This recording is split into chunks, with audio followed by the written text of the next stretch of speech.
दुनिया की तारीख में सबसे बड़ी खूनी जंग खत्म होने को थी और खिलाफत उस्मानिया, जो कभी 3 बड़े आज़मों पर हुक्मरान थी, अपनी आखिरी सांसें ले रही थी। इस्लाम दुश्मनों ने तुर्कों के ज़वाल से फायदा उठाने की कोशिश की ताकि अंदर से मुसलमानों को खोखला कर दें। बरतानवी कॉलोनियों के वजीर ने कुरान पाक को अपने हाथ में उठाकर कहा था, जब तक मुसलमान इस कुरान को अपने हाथों में थामे रहेंगे, हम उन पर हुक्मरानी नहीं कर सकते। हमें कुरान उनके हाथों से छीनना होगा या मुसलमानों को कुरान से दूर करना होगा। ताहम उस वक्त एक ही शख्स उनके खिलाफ डट सकता था। इस्लाम दुश्मनों ने उस पर बार बार कातिलाना हमले किए। उसे 19 मर्तबा जहर दिया गया, लेकिन अल्लाह की कुदरत से वो कत्ल की इन सारी कोशिशों के बावजूद जिंदा रहा। जो लोग कुरान पर हमला करेंगे, मैं उनका मुकाबला करूंगा और पूरी दुनिया पर साबित करूंगा कि कुरान एक ऐसी रोशनी है जिसे छुपाया या बुझाया नहीं जा सकता। ये शख्स आशिक रसूल सल्लल्लाहु अलैहि वसल्लम बदियुज़्ज़मा सईद नूरसी थे।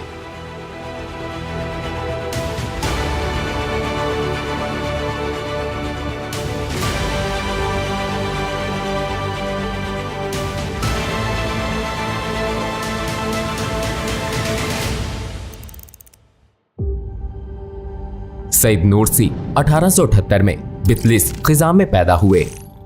उन्होंने 9 साल की उम्र में इल्म की तलाश शुरू की। उनका ज़हन इंतहाई रोशन और याददाश्त गैर मामूली थी। यहां तक कि उन्होंने अपनी रवायती मदरसे की तालीम 3 माह में मुकम्मल कर ली, जिसमें आमतौर पर 15 साल लगते थे।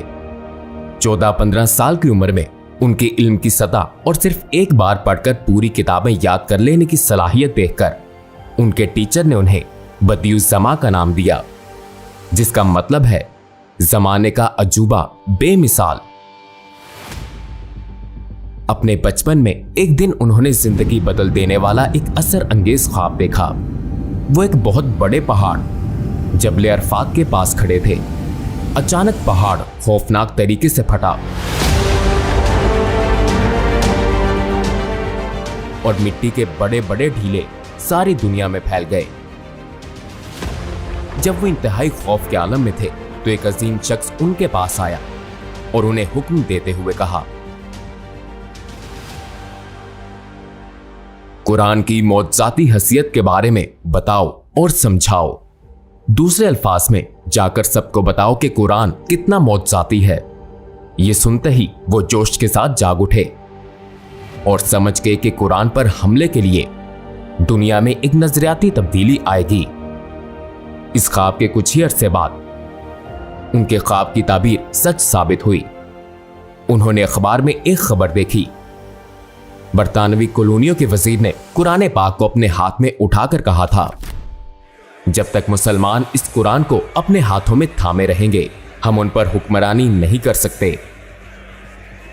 हमें कुरान उनके हाथों से छीनना होगा या मुसलमानों को कुरान से दूर करना होगा। इस आर्टिकल ने बदियुज़्ज़मा पर नाकाबिले बयान असर डाला, गोया उनके सीने में कोई आग भड़क उठी हो जो सिर्फ और सिर्फ अल्लाह की मोहब्बत और ईमान से रोशन हो। इस वाक़े के बाद उन्होंने सोचा कि मुस्लिम दुनिया में क्या कुछ हो सकता है। वो फिक्रमंद हो गए, लेकिन इस फिक्रमंदी के साथ उनका जोश और बढ़ गया। तब वो अपनी जिंदगी वक्फ कर देने का इरादा लेकर उठ खड़े हुए। मैं पूरी दुनिया को साबित करूंगा कि कुरान एक ऐसी रोशनी है जिसे छुपाया या बुझाया नहीं जा सकता।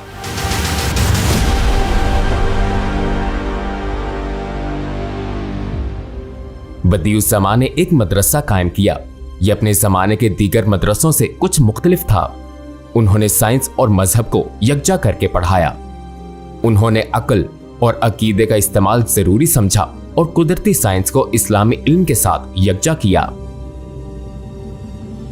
और उनका ख्वाब था एक ऐसी यूनिवर्सिटी का कयाम जहां यही तरीका अपनाया जाए।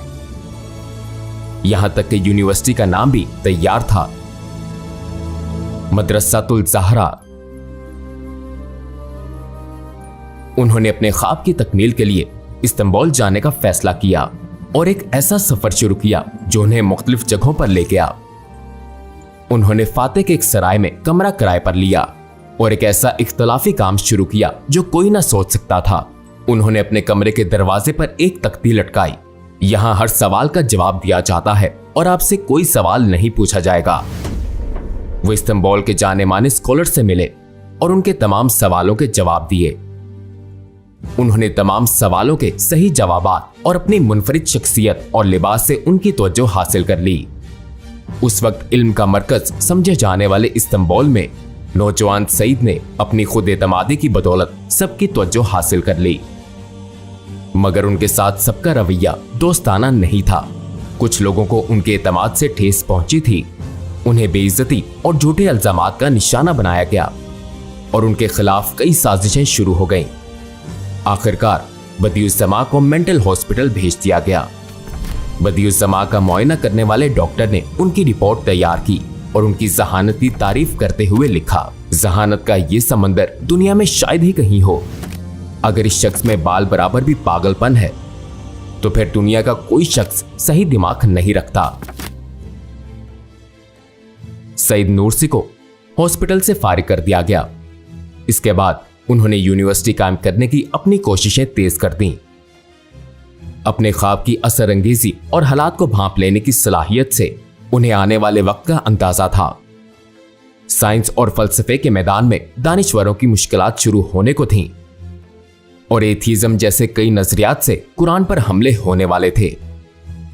इसीलिए उन्होंने हर मुमकिन हद तक लोगों का ईमान मजबूत करने पर तवज्जो दी। तुर्की के मशरकी हिस्से में वापस जाने के बाद उन्होंने वान के हुरहुर नामी एक मदरसे में 6 महीने तक लेक्चर्स दिए।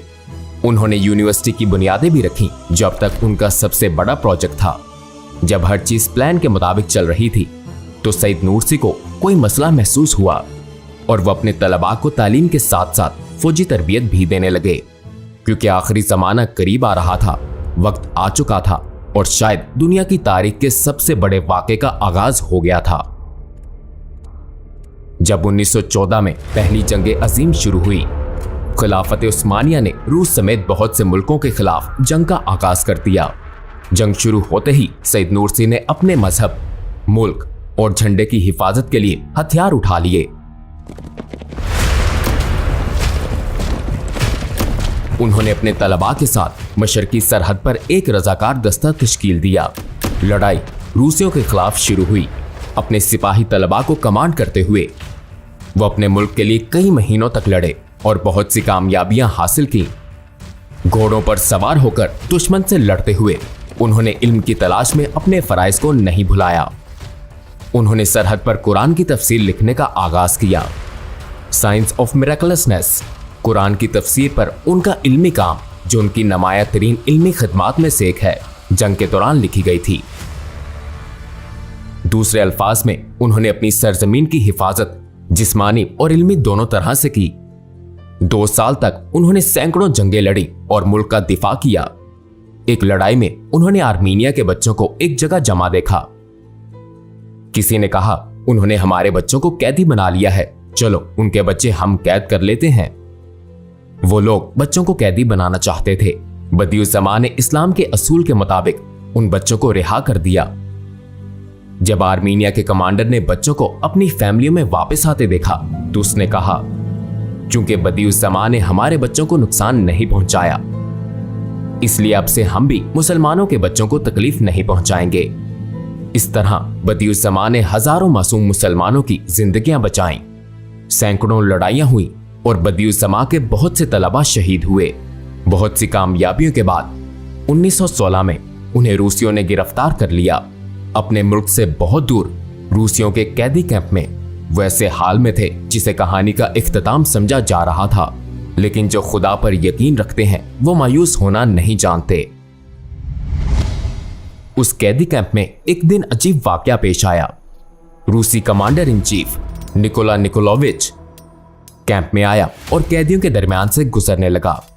एक एक करके सब खड़े होने लगे, लेकिन सईद नूरसी बैठे रहे। कमांडर बेताबी से दोबारा गुजरा लेकिन वो खड़े नहीं हुए। कमांडर तीसरी मर्तबा गुजरा और फिर वही हुआ। वो गुस्से में आ गया और पूछा कि तुम खड़े क्यों नहीं हुए। बदियुज्जमान ने उसके चेहरे को देखा और कहा, मैं एक मुसलमान स्कॉलर हूं और मेरा दिल ईमान से भरा हुआ है। एक ईमान वाला शख्स गैर ईमान वाले से कहीं ज्यादा अफजल है। अगर मैं तुम्हारे लिए खड़ा हो जाता तो मैं अपने ईमान की तौहीन करता, इसलिए मैं खड़ा नहीं हुआ। रूसी कमांडर ये बात सुनते ही आग बगोला हो गया। फौरन ही एक अदालत लगाई गई और सईद नूरसी को सजाए मौत सुना दी गई। बदियुज्जमा के दोस्तों ने उन्हें माफी मांगने को कहा, वरना उन्हें शहीद कर दिया जाता, मगर उन्होंने कहा, मैंने वही किया जो मेरे ईमान के मुताबिक सही था, और फिर मुझे हमेशा रहने वाले जहान में जाने और अल्लाह के पैगंबर सल्लल्लाहु अलैहि वसल्लम से मिलने के लिए एक पासपोर्ट चाहिए जो ये मुझे दे रहा है। और बिला झिझक वो अपनी सजाए मौत की जगह जा पहुंचे। बदियुज्जमा ने अपनी आखिरी ख्वाहिश के लिए इजाजत चाही। उन्होंने वुजू किया और 2 रकत नमाज अदा की। फिर वो उस जगह पहुंचे जहां उन्हें शहीद किया जाना था। सिपाही अपने हाथों में राइफलें लिए तैयार खड़े थे। वो अपनी शहादत से चंद लम्हे दूर थे। सिपाही हुक्म के मुंतजिर थे, मगर वो तो अपने रब और अल्लाह के पैगंबर सल्लल्लाहु अलैहि वसल्लम से मुलाकात के इंतजार में थे। जब सिपाही फायर के हुक्म के मुंतजिर थे तो रूसी कमांडर ने पूरा मंजर देखा। वो सईद नूरसी की आंखों और तर्ज अमल में उनके खलूस को देख चुका था। उसने मौत का ये खेल रोक दिया क्योंकि वो समझ गया था कि सईद नूरसी उसकी तौहीन के लिए नहीं बल्कि अपने ईमान के सबब खड़े नहीं हुए थे। कैद में भी उन्होंने अपनी तालीम का सिलसिला कभी नहीं रोका। रूस में अपनी 2.5 साल कैद के दौरान वो कई लोगों को लेक्चर देते रहे। अपनी यूनिवर्सिटी मदरसतुल ज़हरा का क़याम हमेशा उनका एक ख्वाब रहा।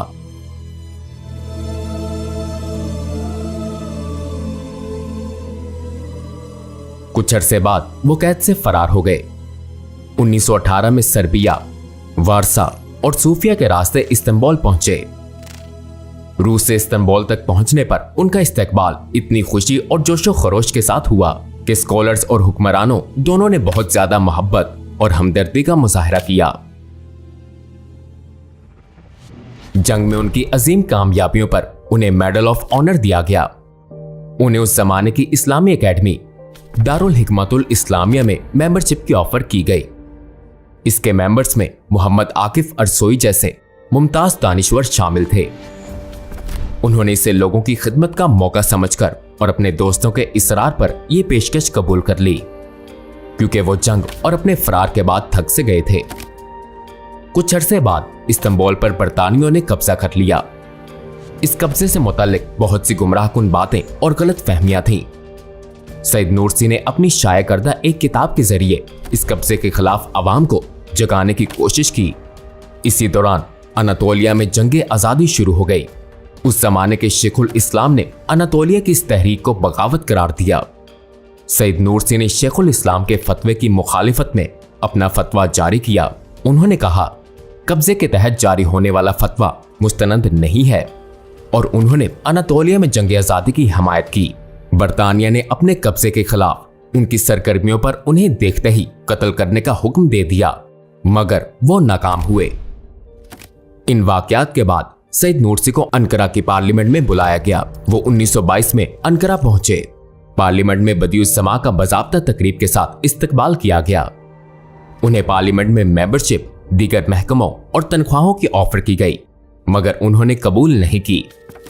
उन्होंने अपने ख्वाब यूनिवर्सिटी के लिए सपोर्ट तलब की। वो अपने प्लान्स की तकमील के लिए वान चले गए। उन्होंने नोट किया कि कम्युनिस्ट रूस से एक मजहब मुखालिफ तहरीक फैल रही है। उन्हें अपनी यूनिवर्सिटी के कयाम के लिए तेज रफ्तार काम की जरूरत थी। उनका मकसद इस्लाम दुश्मनों के मुकाबले में मजबूत ईमान और यकीन वाली एक मुसलमान नस्ल तैयार करना था। ताहम उस जमाने की सियासी फिजा और इस्लाम के खुफिया दुश्मनों ने उनके प्लान्स में रुकावट डाली। सईद नूरसी को रोकने के लिए उन्हें स्पार्टा जिलावतन कर दिया गया। ऐसे हालात में भी वो अपने लेक्चर्स रोकने का कोई इरादा नहीं रखते थे। वो जहां भी गए उन्होंने अल्लाह, इस्लाम और ईमान की हकीकत पर लेक्चर्स दिए। उन्होंने जिला वतनी में भी अपने आसपास मौजूद लोगों को समझाने और उन्हें अल्लाह से आगाह करने की कोशिश की। इस्लाम दुश्मनों ने भी अवाम, खसूसन नौजवानों को इस्लाम से दूर करने के लिए अपने खुफिया मंसूबे जारी रखे। उन्होंने इस्लाम की बुनियादें कमजोर करने और एथीज्म और कम्युनिज्म को फैलाने के लिए अपने मंसूबों पर अमल किया। उस वक्त एक नामी गिरामी इस्लाम मुखालिफ अब्दुल्ला चौदत ने कहा कि अल्लाह पर ईमान रखना भूलपन है और इस ईमान ने लोगों को हमेशा के लिए अकल से पैदल बना दिया है। उसने खुल्लम खुल्ला आखिरत का इनकार किया और लोगों के जहनों में जहर भरने के लिए अपने ख्यालात का प्रचार शुरू कर दिया। स्कूलों में बच्चों और नौजवानों को ये नजरिया सिखाने के लिए किताबें तकसीम की गईं। हर जगह एथीज्म के मुतालिक इल्म पढ़ाए जा रहे थे। जिस वक्त मुल्क में ये खौफनाक हालात थे, तब सईद नूरसी जिला वतनी की जिंदगी गुजार रहे थे। एक दिन जब वो इगिरदिर झील के किनारे टहल रहे थे तो उन्हें एक आयत याद आई जिसकी तिलावत शुरू की। मफहूम, तो अल्लाह की रहमत की निशानियां देखो, कैसे वो मुर्दा जमीन को जिंदा करता है। बेशक वो अल्लाह मुर्दों को भी जिंदा कर सकता है और वो हर चीज पर कादिर है।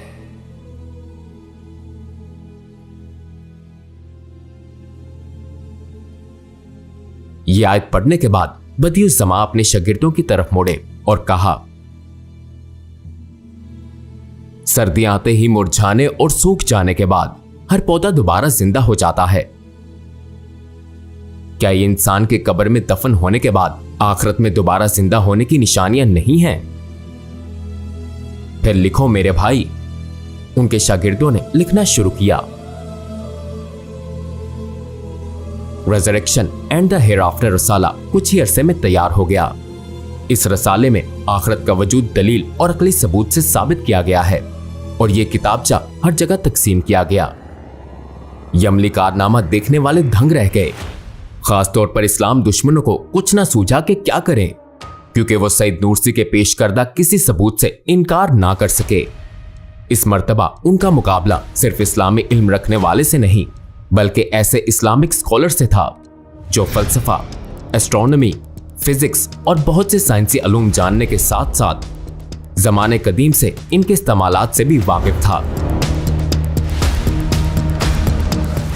जो लोग अब्दुल्ला चौदत की तरफ से इस किताबचे के जवाब के मुंतजिर थे, उनके लिए उसने मायूसी का इजहार इन अल्फाज में किया।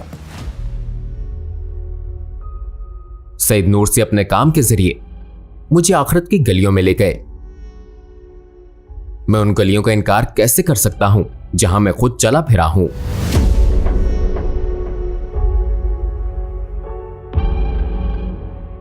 स्पार्टा बरला में अपने 8.5 साल क़याम के दौरान उन्होंने अपने शागिर्दों के साथ बेशुमार मुश्किलात पर काबू पाया और कई इल्मी काम मुकम्मल किए। उनका वाहिद मकसद इस्लाम और मुसलमानों का तहफ़्फ़ुज़ यकीनी बनाना था। इस्लाम के दुश्मन ये सब कारनामे बर्दाश्त ना कर सके जिनसे ईमान और इस्लाम की सच्चाई फैल रही थी, और उन्होंने बदियुज़्ज़मा की हर सरगर्मी पर नजर रखी। उन्हें एक से दूसरी जगह जिला वतन किया जाता रहा और तवील अरसे तक कैद में रखा गया। उनसे किसी को मिलने की इजाजत ना थी। फिर भी ये इल्मी काम तैयार हो गए, मगर एक चाल अभी बाकी थी, उनका, उनके शागिर्दों और उनके नजरियात का खात्मा। किसी वार्निंग के बगैर उनके घरों पर रेड की गई। टोपी, पगड़ी और तस्वीर को इंतहा पसंद हथियारों के तौर पर दिखाया गया। बदियुज़्ज़मा और उनके शागिर्दों को एक से दूसरी जेल में भेजा जाता रहा। अफ्यून जेल के एक सर्द दिन जब टेम्परेचर -15 डिग्री था, बदियुज़्ज़मा को कैदे तन्हाई में डाल दिया गया। टूटी हुई खिड़की की हामिल उनकी कोठरी में हीटर तक न था। बर्फीली सर्दी हड्डियों तक उतर रही थी। उन्हें सर्दी से बचने के लिए सिर्फ 2 कंबल दिए गए। खुद को गर्म रखने के लिए उन्होंने अपने गिर्द लपेट लिए। जेलर उनका खाना लाया। खाने के बाद उन्हें बुखार हो गया। उनके हाथ कपकपाने लगे। बुखार से उनके होंठ फट गए और जिस्म काला पड़ने लगा। उन्हें जहर दे दिया गया था। वो लेट गए और जहर उनके पूरे जिस्म में फैल गया। वो तन्हा मौत का इंतजार कर रहे थे। कुछ वक्त के बाद उनके 2 शागिर्दों को उनसे मुलाकात का मौका मिला। वो खुद कलामी कर रहे थे। अगर मैं मर जाऊं तो मेरे दोस्तों मेरा बदला मत लेना। ये कहने के बाद वो चीखे, ब्रदर, वो मुझे मार नहीं पाएंगे।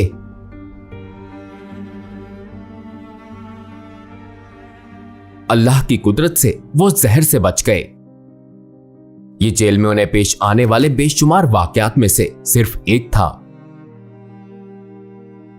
उन्होंने बेगुनाह होते हुए भी अपनी जिंदगी कैद खाने में गुजारी, लेकिन कभी पीछे हटने का सोचा तक नहीं। उन्होंने हर कैद खाने को मदरसा यूसुफिया बना दिया, जैसे हजरत यूसुफ अलैहिस्सलाम ने किया था। उन्होंने हर कैद खाने को ईमान और इल्म का इदारा बना दिया। जब हर एक की तलाशी चाकू और बंदूक के लिए होती थी तो उनके पास से कागज और पेंसिल तलाश किए जाते थे। वो अपना इल्मी काम जारी रखने के लिए कैदियों के सिगरेट के खोखे इस्तेमाल करते थे। उन्होंने कातिलों को मोहब्बत और रहमदिली से भरे इंसानों में बदल दिया। लोगों ने उन्हें 19 मर्तबा जहर देने की कोशिश की, लेकिन अल्लाह की कुदरत से वो सबसे बच निकले। वो कत्ल की कोशिशों और धमकियों के बायस थक चुके थे। उन्होंने बहुत कुछ सहा, लेकिन इसके बावजूद वो अपनी हालत जार पर गौर करने के लिए रुके नहीं। वो हर रात उठे और सुबह तक उम्मत की बेहतरी के लिए दुआएं मांगते रहे। उन्होंने अपनी तबलीग में रुकावट बनने वालों को कहा, अगर मेरे बालों की तादाद के बराबर मेरे सर होते और हर रोज उनमें से एक को काटा जाता, तब भी मैं काफिरों और मुनाफिकों के आगे सर ना झुकाता। मैं ईमान और रोशनी के लिए अपनी खिदमत रोकने का कभी ना सोचता। उन्होंने ईमान पर सैकड़ों रसाले लिखे। मुआशरे के सबसे बुनियादी मसाइल के हल के लिए उन्होंने दवा की तरह मुअस्सर इल्मी काम तैयार किए। उन्होंने अपने काम से बच्चों, नौजवानों, मरीजों, बालिगों का ऐसे ही इलाज किया जैसे डॉक्टर दवा से इलाज करता है। उन्होंने लोगों के दिलों को कुरान से जिंदा किया और एक और किताब रसाले फितरत लिखी, जो एथीज्म की सख्त मुखालिफ बन गई। इस रसाले से उन्होंने एथीज्म की कमर तोड़कर रख दी। उन्होंने ऐसे दलाइल से अल्लाह का वजूद साबित किया कि एथीज्म का फलसफा इसके खिलाफ एक दलील भी पेश ना कर सका। उन्होंने खुद को इस रास्ते और तबलीग से हटाने के लिए धमकाने वालों, एक जगह से दूसरी जगह जिलावतन करने वालों और कई मर्तबा जहर देकर टॉर्चर करने वालों को यूं चैलेंज किया, कुरान की ताकत के साथ मैं यूरोपियों के तरफदार बनने वाले तुम लोगों को चैलेंज करता हूं। मैंने तुम्हारे मजबूत घड़, जिसे तुम पॉजिटिव और नेचुरल साइंस कहते हो, को अपनी तहरीरों ईमान की रोशनी से टुकड़े टुकड़े कर दिया है। मैंने उनके अजीम तरीन काफिर फलसफियों को जानवरों की सतह तक गिरा दिया। अगर पूरा यूरोप भी इकट्ठा होकर आ जाए तो अल्लाह की मदद से वो मेरी एक बात को भी गलत साबित नहीं कर सकते। इंशाअल्लाह वो मुझे शिकस्त नहीं दे सकते। ऐसे कई स्कॉलर्स हैं जिन्होंने अल्लाह की दावा के लिए जिंदगी गुजारी। उन्होंने लोगों की खिदमत की और दुनिया से चले गए। बदियुस्समा इस्लाम की तारीख के मुमताज तरीन स्कॉलर्स में से एक थे। यहां तक कि तुर्की का कौमी फख्र समझे जाने वाले शायर मोहम्मद आकिफ अरसोई ने कहा, विक्टर ह्यूगो, शेक्सपियर और डिकार्ड सिर्फ बदियुस्समा से सीख सकते हैं। वो तो बस इनके शागिर्द हैं। सिर्फ यही बात जाहिर करती है कि वो कितने बड़े स्कॉलर थे। अपनी जिंदगी के आखिरी सालों में बदियुस्समा ने अशरफ एदब को एक इंटरव्यू दिया जिसमें ये दिलचिकन अल्फाज कहे गए, मेरे सामने एक बहुत बड़ी आग लगी हुई है, उसके शोले आसमान तक बुलंद है। मेरा बेटा अंदर जल रहा है, मेरा ईमान अंदर जल रहा है। मैं अपने ईमान को बचाने के लिए आग बुझाने तेजी से आगे बढ़ा। किसी ने मेरा रास्ता रोकने की कोशिश की और मेरा पांव उससे टकरा गया। क्या इससे फर्क पड़ा? क्या इतनी बड़ी आग के सामने इस वाकये की कोई अहमियत है? तंग सहन, तंग सोचें। मेरी जिंदगी के 80 से ज्यादा बरसों में मुझे दुनियावी खुशियों की हवा तक न लगी। मेरी पूरी जिंदगी जंग के मैदानों में, कैद खानों में, जिला वतनी में या अपने मुल्क की अदालतों में गुजरी। मैंने हर तकलीफ और हर अजियत बर्दाश्त की है। फौजी अदालतों में मेरे साथ कसाई जैसा सलूक किया गया। मुझे किसी बंजारे की तरह अपने मुल्क से निकाला गया। मुझे अपने मुल्क में महीनों तक कैदे तन्हाई में रखा गया। मुझे कई मर्तबा जहर दिया गया। मैंने हर तरह की बेइज्जतियों का सामना किया है। यह वो वक्त था जब मैं हजारों मर्तबा मौत को जिंदगी पर तरजीह देता। अगर मेरे मजहब ने मुझे खुदकुशी से ना रोका होता तो शायद सईद आज कब्र में खाक हो चुका होता।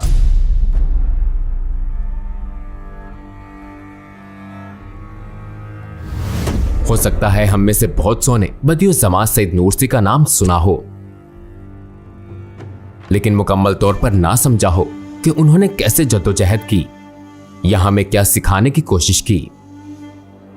उन्होंने अपनी पूरी जिंदगी ईमान की दावत के लिए, उम्मत के लिए, हमारे लिए वक्फ कर दी। इस दुनिया में हर शख्स की अपनी कहानी है और हर शख्स यहां अपने नकूश छोड़ जाएगा। तो आपकी या मेरी कहानी क्या है? हो सकता है आप मुझे सुनते हुए सोचें वो अजीम स्कॉलर थे। हो सकता है आप ये सोचते हुए खुद पर तनकीद करें, मैं इस्लाम की तबलीग के लिए क्या कर रहा हूं। इस दावत के लिए अपनी जिंदगी के 82 साल कुर्बान करने वाले इस शख्स का पैगाम उसकी कही हुई इस बात में छुपा हो सकता है। अगर तुम अल्लाह की नजर में अपनी कदरों कीमत जानना चाहते हो तो देख लो कि वो किस काम में तुम्हें मसरूफ रखे हुए है।